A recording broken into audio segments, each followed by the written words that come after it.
حضرت انس رضی اللہ تعالیٰ عنہ نے اپنے صاحبزادوں کو حکم دیا کہ جب میں فوت ہو جاؤں مجھے قبر میں رکھ دیں، جب لوگ چلے جائیں تو بیٹا آپ لوگ میری قبر کے لیے بیٹھے رہنا۔ دو روایتیں ہیں، ایک روایت ہے اونٹ کی اور ایک روایت ہے دمبے کی، مینڈی کی۔ جب اس کو ذبح کرتے ہیں، کھال اتارتے ہیں، اس کا گوشت بناتے ہیں، اتنی دیر تک میرے پاس آپ بیٹھے رہنا قبر پہ۔ تو صاحبزادے نے پوچھا ابا جی اس سے کیا فائدہ ہوگا آپ کو؟ تو فرمایا اس سے مجھے یہ فائدہ ہوگا کہ جب سب لوگ چل جائیں گے، منکر نکیر آ جائیں گے، تو مجھے یہ حوصلہ ہوگا کہ میرے بیٹے میرے پاس بیٹھے ہیں۔ اب کون ہے؟ حضرت انس رضی اللہ تعالیٰ عنہ وہ ہستی جنہوں نے 10 سال سرکار کی خدمت کی ہے، 10 سال۔ اپنے بیٹے کو کیا حکم دے رہے ہیں کہ میری قبر کے پاس بیٹھے رہنا۔ مطلب یہ ہے کہ قبر میں جو ہے وہ جانتا ہے کہ اوپر کون بیٹھے ہیں۔ فہم اور ادراک ہے تو تب بھی فرمایا نا، ایسے کیسے ہو سکتا ہے؟ اور جو اس چیز کو کہتے ہیں کہ نہیں قبر میں جو ہے نا ختم ہو جاتا ہے پتہ، اور جو جدید سائنس ہے وہ بھی یہی کہہ رہے ہیں کہ اتنے عرصے تک جسم جو ہے نا ایکسپائر سارا ختم ہو گل جاتا ہے۔ یہ سید محمود شاہ قادری علیہ رحمۃ 300 سال پرانے بزرگ ہندوستان میں، ان کی قبر یہ بھی پچھلے سال کھودی گئی۔ وجہ تھی انہوں نے کوئی بنانا جو اسی طرح تر و تازہ پڑی تھی، ان کے جسم کو کوئی چیز ہلی نہیں، اسی طرح پڑی تھی۔ یہ کون ہے؟ یہ اللہ تعالیٰ عزل کے دوستوں میں سے ایک دوست ہے، اور صحابہ کرام رضی اللہ تعالیٰ عنہ احد کے میدان میں امیر معاویہ رضی اللہ تعالیٰ عنہ نے اپنے دور حکومت میں اعلان کرا دیا کہ یہ احد کے میدان میں جو چشمہ ہے میں اس کو خطوار ہوں، جن کے ساتھ عزیز و اقارب وہاں پہ مدفون ہیں وہ وہاں پہ رہیں۔ تو جب وہ کھود رہے تھے وہاں پہ ایک صحابی رضی اللہ تعالیٰ کی جسم مبارک باہر نکلا ہے، تو وہاں پہ گھٹنے پہ نا ایک پتھر لگا، اور اس پتھر لگنے کی وجہ سے وہاں سے خون جاری ہو گیا۔ 40 سال پہلے احد کا وہ جو مارکا ہوا تھا، اور 40 سال پہلے ان کو دفن کیا گیا تھا، 40 سال بعد جسم سے خون نکل آیا۔ یہ تو تھی 40 سال والی بات۔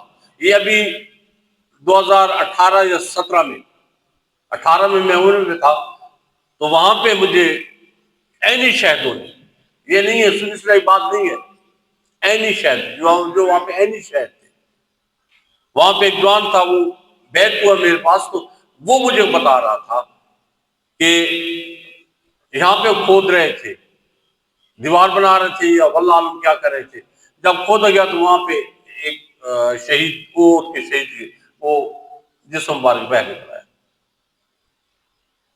یہ جو مشین ہے ایکسیلیٹر ہے، یہ اس کا جسم مبارک بہہ نکلا ہے۔ پھر ویڈیو اس نے بنائی ہوئی تھی۔ اب جو کہتے ہیں کہ قبر میں جو گیا مر گیا، 1400 سال بعد، 1400 سال بعد، کچھ دن نہیں، کچھ مہینے، کچھ سال نہیں، 1400 سال بعد اللہ تعالیٰ عزل کو وہ بندہ جو جب نکلا تو وہاں پہ پتھر ایک لگا، یہاں پہ میں نے وہ خود دیکھا ہے، اس فقیر خود دیکھا ہے، خون جاری ہوا وہاں پہ 1400 سال بھی خون جاری ہوا، اور خون خشک نہیں ہو رہا تھا۔ یہ عربی جو لال رومال والے ہیں، یہ خون صاف کرتے تھے، خون پھر نکلتا تھا۔ تو میرے رب جو فرما رہے ہیں یہ زندہ ہیں، شہید زندہ ہیں، ان کو رزق دیا جاتا ہے، تم اس کی خبر نہیں ہے۔ زندہ ہیں تب تو خون آ رہا ہے، اگر زندہ نہ ہوتے تو کہاں سے خون آتا؟ زمین کو کون ہے کہ کھائے ان کے جسم کو؟ 1400 سال ہو گئے ان کے کفن بھی میلے نہیں ہوئے۔ یہ کون تھے؟ یہ تھے جہاد اصغر والے۔ جب غزوہ خندق سے واپسی ہو رہی تھی تو سرکار نے فرمایا اب ہم جہاد اصغر سے جہاد اکبر کی طرف روانہ ہیں۔ تو صحابہ کرام رضی اللہ تعالیٰ عنہ نے عرض کہ یا رسول اللہ صلی اللہ علیہ وسلم، ہم تو کفار کے ساتھ جہاد کر گئے، اگر یہ چھوٹا جہاد ہے، بڑا جہاد کون سا ہے؟ فرمایا جو نفس کے ساتھ جہاد ہے وہ جہاد اکبر ہے۔ اور وجہ کیا ہے؟ جنگ میں کفار کی طرف سے نیزہ لگا، تلوار لگی، گولی لگی، میزائل لگا، بندہ شہید ہو گیا، فرکشن آف سیکنڈ میں وہ بندہ ایکسپائر ہو ختم ہو گیا ظاہری طور پہ. چند گھڑیاں ہوتی ہیں، انہی گھڑیوں میں وہ گیا. اب یہ کون سا ہے؟ یہ جہاد اثر والا ہے. اس نے چھوٹا جہاد کیا، شہید ہو گیا اور ہمیشہ کے لیے زندہ ہو گیا، اور اللہ تعالیٰ عزل کے خاص الخاص بندوں میں شامل ہو گیا، اور اللہ تعالیٰ عزل اس کے لیے حکم فرما رہا ہے کہ اس کو رزق دیا جاتا ہے، تمہیں خبر نہیں ہے. تو آپ مجھے بتائیں جہاد اثر والے کے ساتھ یہ نعمتیں، یہ انعام ہے، تو جس نے جہاد اکبر کیا اس کے ساتھ کیا معاملہ ہوگا؟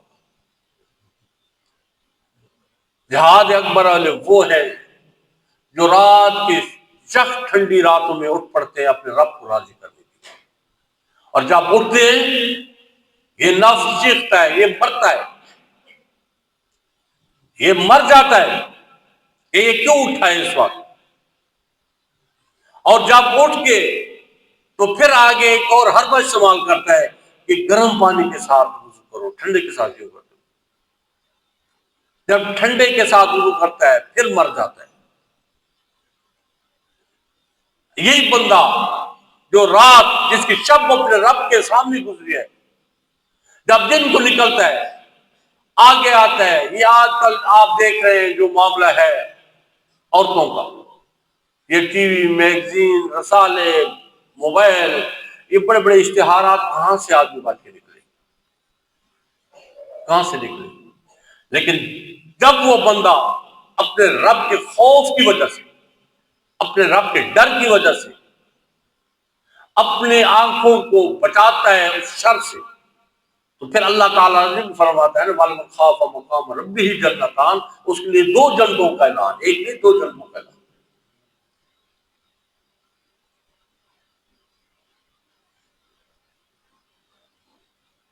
اس لیے یہ جو روح جہاد اکبر والے لوگ ہیں جنہوں نے اپنے رب کی بارگاہ اقدس میں جو احکام ان کی طرف آئے انہوں نے پورے کیے، اپنے رب کے کرم سے، اپنے رب کے فضل سے، اپنے رب کی مہربانی سے. لیکن جب کوئی اپنی ذات کے ساتھ اس کو منسوخ کر لیتا ہے وہ اللہ تعالیٰ کا خاص بندہ نہیں ہوتا، وہ متکبر بندہ ہوتا ہے، وہ ریاکار بندہ ہوتا ہے. یہ ساری باتیں کر کے جب اپنے رب کو منا لیتا ہے، جب رب اس پہ راضی ہو جاتا ہے، پھر اللہ تعالیٰ عزل فرماتا ہے میں اس کے ہاتھ بنتا ہوں، اس کے پاؤں بنتا ہوں، اس کی بصارت بنتا ہوں، اس کی سماعت بنتا ہوں. کس کی؟ جس نے اپنے رب کو راضی کیا، جس نے جہاد اکبر کیا. اب جہاد اصغر والا تو زندہ ہے، اس کو ہم مانتے ہیں، قرآن کی نص ہو گئی، تو جہاد اکبر والے کو کہاں رکھیں گے آپ؟ کیسی ناانصافی ہے کہ اس کو کہیں یہ مٹی ہو گیا. چھوٹے جہاد والا زندہ ہے، اس کو رزق دیا جا رہا ہے، اور جہاد اکبر والے کو کہتے ہیں کہ وہ مر گئے.